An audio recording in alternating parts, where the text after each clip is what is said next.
Ahí vamos a ver varias cosas. Si ustedes son atentos, si ustedes de alguna manera, a ver, me dicen si se puede escuchar el video. Una pregunta, ¿esto es un embargo o es un secuestro? ¿Qué ustedes ven? ¿Es un embargo o es un secuestro?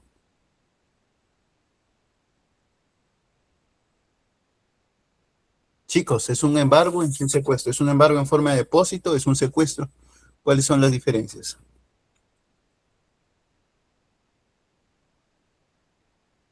¿Qué implica un embargo y qué implica un secuestro? Por su mismo nombre lo dice. ¿Nadie se anima a participar en ese misterio? Ronnie, ¿cómo estás? Ujú. No sé si estoy mal, pero para mí es ejecución, ¿ah? ¿O está mal? No, no, ya sé que es una ejecución de una medida cautelar. ¿Toda medida cautelar se ejecuta o solamente se dicta nada más? Creo que estás confundiendo dos cosas distintas. Ojo, toda medida cautelar se ejecuta. Que una cosa sea una medida cautelar y una medida ejecutiva son cosas distintas. Mi pregunta es concreta. ¿Esto es un secuestro? ¿Esto es un embargo? ¿Qué es?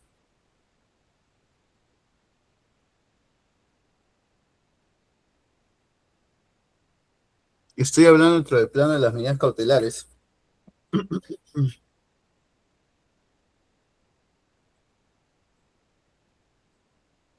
¿Nadie? Chicos, a una semana y media de su esto y no han repasado, me preocupa bastante. Vamos a ver qué dice el código. ¿No les viene a la mente hablar la palabra secuestro y embargo? Secuestro. ¿Qué les viene a la cabeza del secuestro?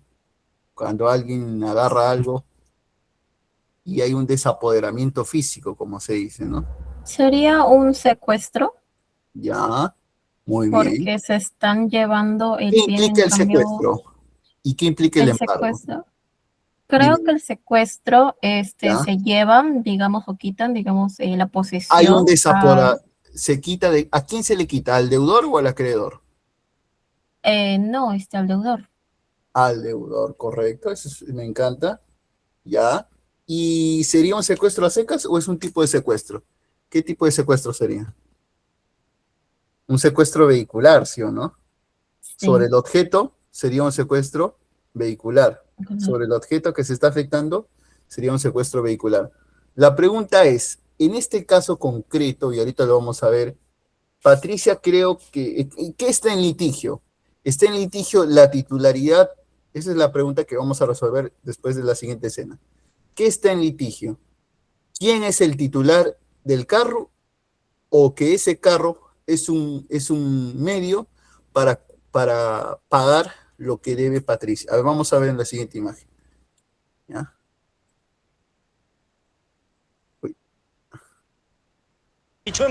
Ya, pregunta hasta ahí.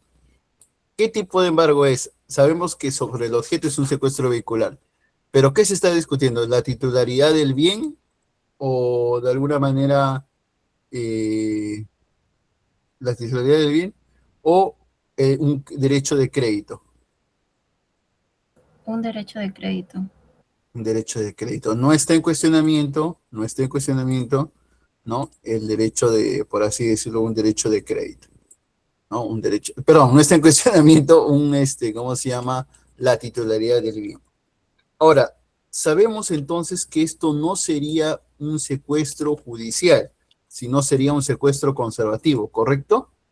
¿Cuál es la diferencia entre un secuestro judicial y un secuestro conservativo?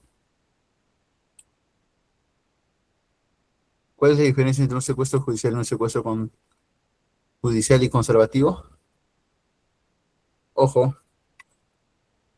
quiero que tengan dos cosas distintas. Una cosa es el derecho que se está tutelando o que se está asegurando vía tutela cautelar y otra cosa son los bienes sobre los cuales se está afectando la medida. Sabemos que esto es un secuestro vehicular porque se está afectando un bien vehicular, valga la redundancia, un bien mueble que puede ser inscribible en el registro, pero a la vez ese no es el derecho en cuestión. El derecho de crédito es el derecho en cuestión. Por eso es mi segunda pregunta. ¿Cuál es la diferencia, perdóneme, entre secuestro judicial y secuestro conservativo?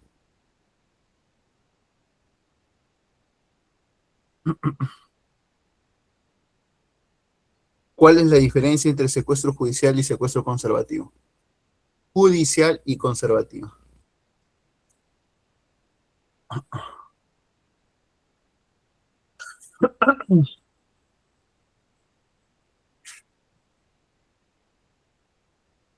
¿Cuál es la diferencia, chicos?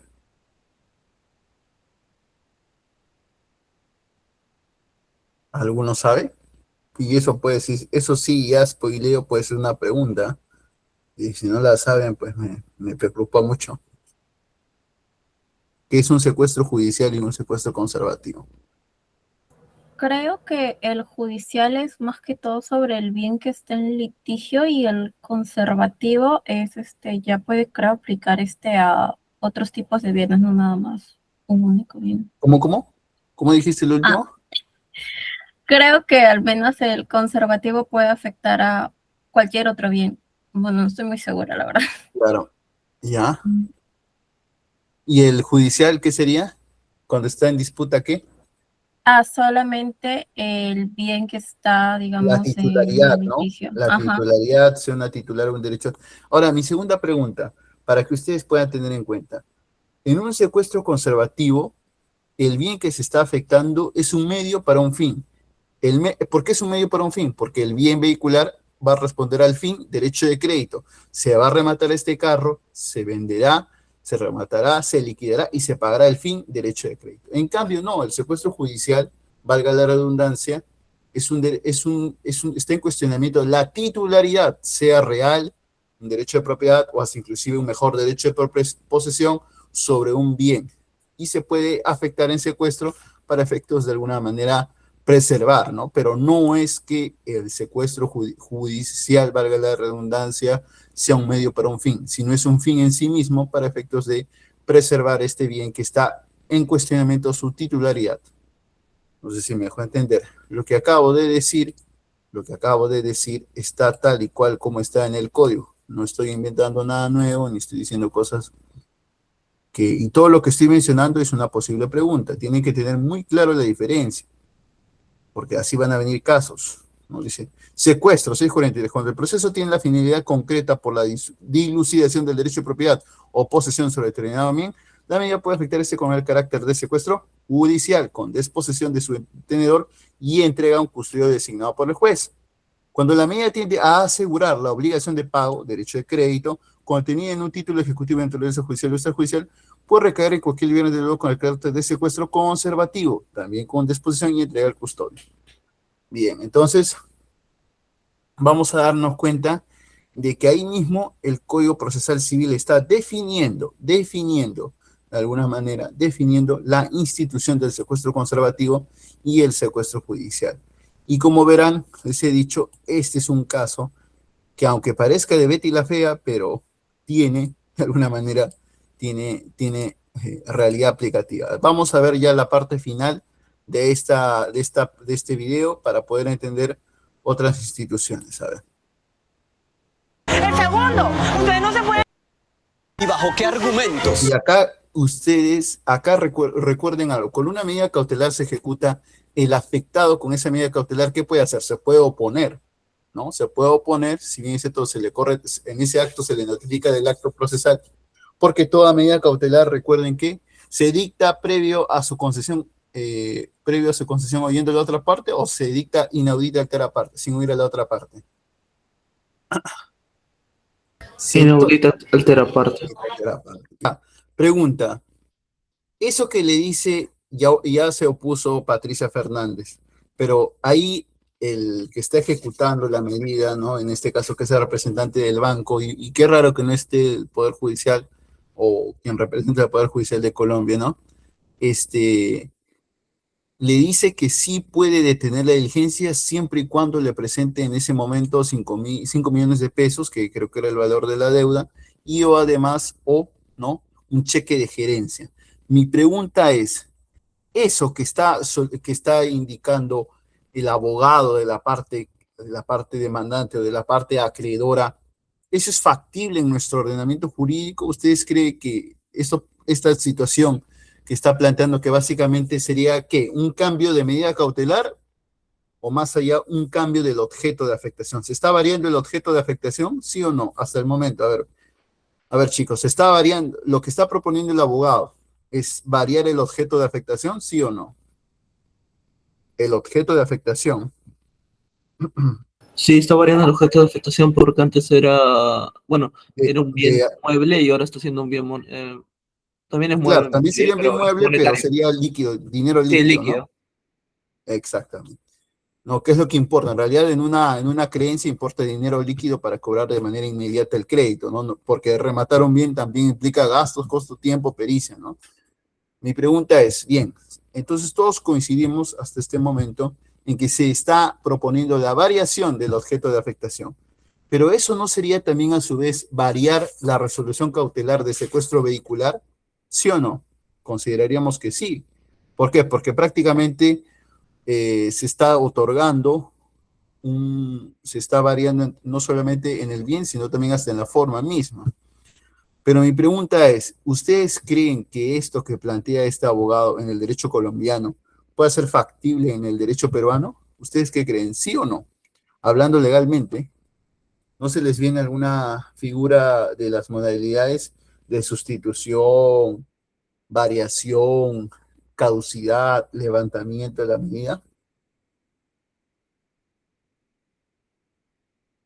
¿Ustedes qué creen?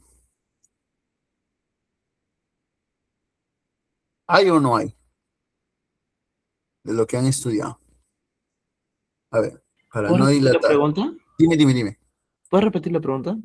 Si esto, lo que está proponiendo el abogado, que es cambiar el objeto de afectación, ¿no? Esta figura está regulada en nuestro ordenamiento jurídico, lo que propone este abogado en el derecho colombiano. ¿Hay una figura similar o igual en el derecho peruano? Teniendo en cuenta que una resolución cautelar puede caducar, levantarse, variarse, sustituirse, o sea, modificar una resolución cautelar. ¿Puede haber eso? Recuerdo que la doctora lo explicó en clase, que puede variar. El Ya, objeto pero es la de pregunta forma. es, específicamente, ¿qué figura del derecho procesal civil peruano sería?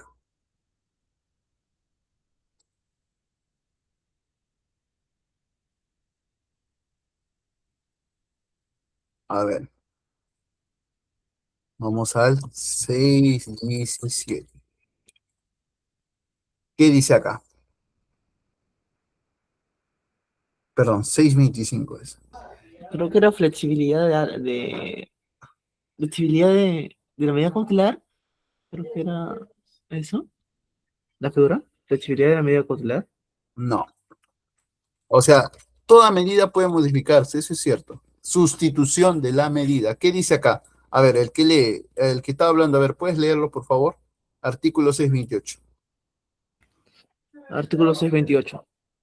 Cuando la medida cautelar garantiza una protección dineraria, al afectado puede depositar el monto fijado en la medida, con lo que el juez de plano la sustituirá. La suma depositada se mantendrá en garantía de la pretensión y devengará el interés legal. Esta decisión es impugnable.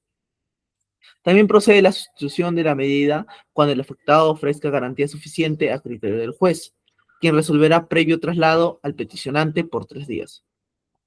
Ok, entonces, bajo lo que tú has leído, eh, no podríamos decir que lo que está proponiendo el abogado a Patricia Fernández calzaría en el primer supuesto, ¿sí o no?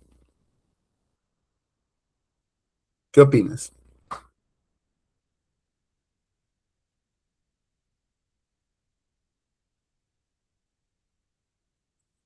Sí, sí cabe.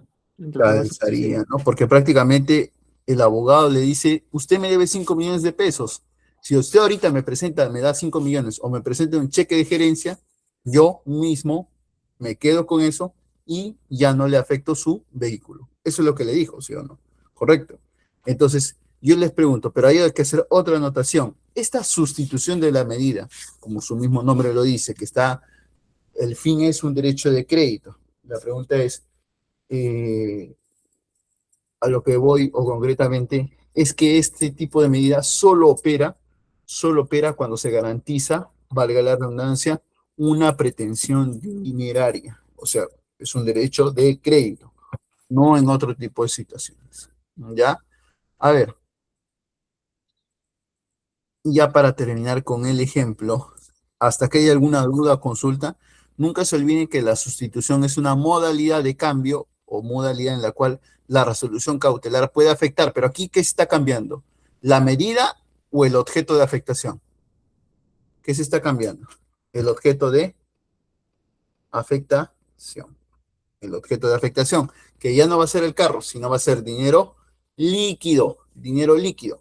Y en este caso, como hemos visto, la persona, de alguna manera, el abogado le dice, yo te cambio, pero si tú me pagas el monto de la deuda, que es materia de afectación, en este mismo momento, ¿no? Claro, dejan preguntas en el tintero, oye, ¿y qué pasaría si la deuda sigue generando intereses y no cubre? Claro, pero el acreedor en este caso está aceptando, sin perjuicio de que obviamente pueda ya ser menor, ¿no? Porque obviamente si está pagando casi todo el capital en su mayoría, pues los intereses van a ser menores descontando, pues, ¿no? Pero lo que yo quiero que tengan en cuenta es que la sustitución de la medida es una modificación o es un supuesto modificativo de la resolución cautelar, o mejor dicho en cristiano, es una de las tantas modalidades en las cuales la resolución cautelar puede cambiarse, pero solo opera o solo se da cuando uno, la pretensión es dineraria, y dos, se cambia el objeto de afectación, que por lo general desde un bien afectado a dinero líquido, dinero líquido. Y obviamente esto le es factible. ¿A quién le conviene más esto? En realidad le conviene a ambas partes, pero más ¿a quién le conviene más? Si Patricia Fernández tenía ese dinero al cash en ese momento, obviamente recuperaba su carro. Pero ¿a quién le convenía más? ¿Ustedes qué creen? ¿A quién le convenía más esta sustitución de la medida? Bueno, a la empresa vendedora. Bueno, la empresa que A le la vendió el empresa carro. acreedora. ¿Por qué? Porque ya Sí. tenía dinero líquido para de alguna manera asegurar su acreencia y no estar en un largo remate del carro. Muy bien, ya vamos a terminar con el ejemplo de Patricia Fernández. Así como les estoy viniendo, así viene en el caso. Les estoy explicando, tratando de explicar detalle a detalle para que puedan entender un poco la institución. Es muy importante que la tengan en cuenta. A ver, espérense. Tenga seguro, Ya señor. terminamos, chicos. Ya terminamos este caso. Ahí habría que analizar otra cuestión muy importante. Yo les digo, este bien que es utilizado por Patricia Fernández, ¿ustedes lo podrían calificar como un bien inembargable? Teniendo en cuenta que hay dentro de los supuestos del bien inembargable, tenemos que aquellos que son indispensables para el trabajo, ¿no? Esa es otra pregunta que nosotros podríamos hacernos. A ver, vamos a ir al 648, dentro de lo que podemos ver en esta escena. Son bienes inembargables, dice, ajá, a ver, las prendas de estricto uso personal, y a veces no sería. 4, los vehículos, máquinas, utensilios, herramientas indispensables para el ejercicio directo de la profesión, oficio, enseñanza o aprendizaje del obligado. Mi pregunta es, ¿ese bien vehicular que era de propiedad de Patricia Fernández, era un bien indispensable para su trabajo o para qué era? ¿O era de uso personal? ¿O era de uso laboral? ¿Ustedes qué opinan?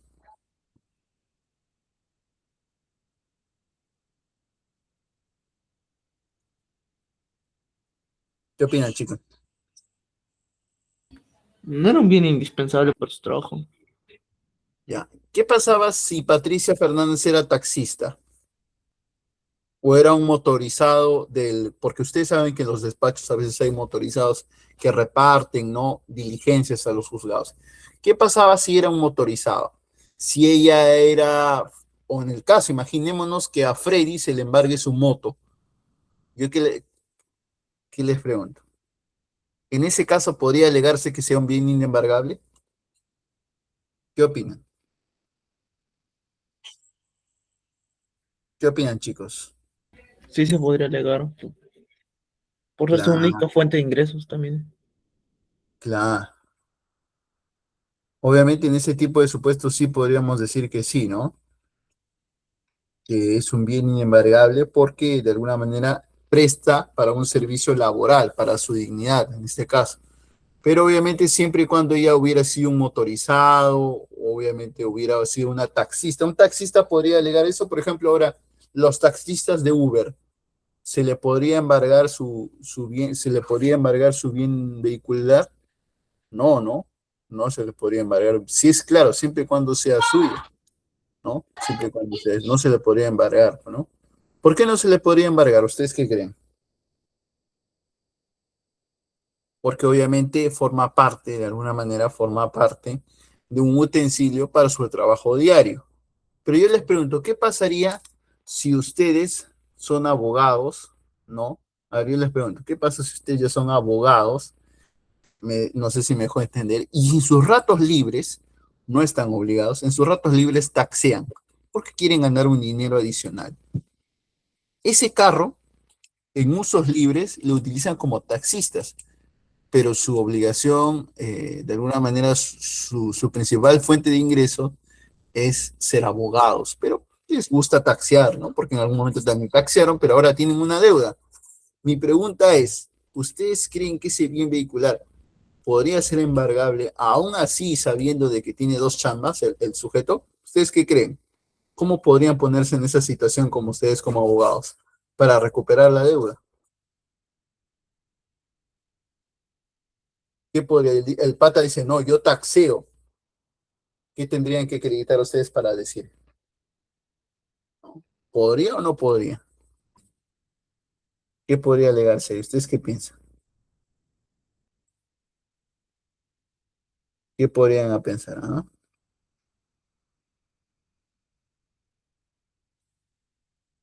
¿Qué podrían pensar? ¿Qué piensan en ese supuesto? De una persona que hace doble trabajo, pero no es recurrente ese trabajo, ojo, lo hace en sus ratos libres. ¿Qué podrían alegar? Que no es un trabajo, no es un trabajo en sí, sino básicamente como es un ocio, es como una fuente de ingreso adicional, pero no indispensable, ¿no? Pero obviamente tendrían que ustedes acreditar la carga de la prueba, en todo caso trasladar la carga de la prueba, pero lo que yo voy tendrían que demostrar que el único bien, o en todo caso su trabajo dependiente, su trabajo regular, es el trabajo como abogado, y el trabajo de taxista es un trabajo que de alguna manera lo hace de manera eventual y no de manera regular. Más aún, más aún que teniendo en cuenta que un trabajo de taxista en principio debería seguir, estar regulado. Y si fuera un taxista regular, sabemos que hoy la mayoría de taxistas, salvo que acá algún no tenga un familiar, creo que la mayoría de taxistas están prácticamente afiliados a InDrive, a Yango, porque obviamente ahora el que menos utiliza esos aplicativos, y de alguna manera ya antes no había aplicativos, pero ahora utilizan aplicativos. Creo que la mayoría de taxistas están afiliados a tales redes, y obviamente si eres un taxista regular deberías estar afiliado a tal red para efectos de poder generar más ingresos, teniendo en cuenta que tú seas un taxista promedio, ¿no? Porque si eres uno regular, si eres uno que hace así carreras eventuales, no es que seas un taxista, por así decirlo, por que sea tu único trabajo, no sé si me dejo entender, ¿no? Entonces ya sería una cuestión de argumentar por parte de quien es acreedor, porque puede decir, oye, yo también soy taxista, no me puedes embargar ese bien vehicular, y además porque no me puedes embargar mi sueldo, porque no llega a las UITs, y no me puedes embargar ese carro, porque puede generar ese malabar jurídico de alguna manera para decir, y esto lo digo porque me ha pasado en un caso, ¿no? En un caso que nos tocó en el juzgado. Y fue muy interesante cómo el abogado, la parte demandante, de alguna manera, no. Entonces, eso quería que de alguna manera, ¿cómo se llama? Quieran poder entender. Hasta aquí, no sé si hay alguna pregunta. Y en la siguiente sesión sí nos veríamos para ir desarrollando el balotario. Pero quería que entiendan un poco más o menos. Vamos a seguir en la siguiente sesión desarrollando las medidas cautelares específicas, pero quería que el día de hoy puedan entender un poco más esta figura del embargo y secuestro, porque es una figura que sí o sí va a venir en el examen parcial, y quería que lo tengan en cuenta. No sé si hay alguna pregunta hasta acá, chicos, o alguna duda.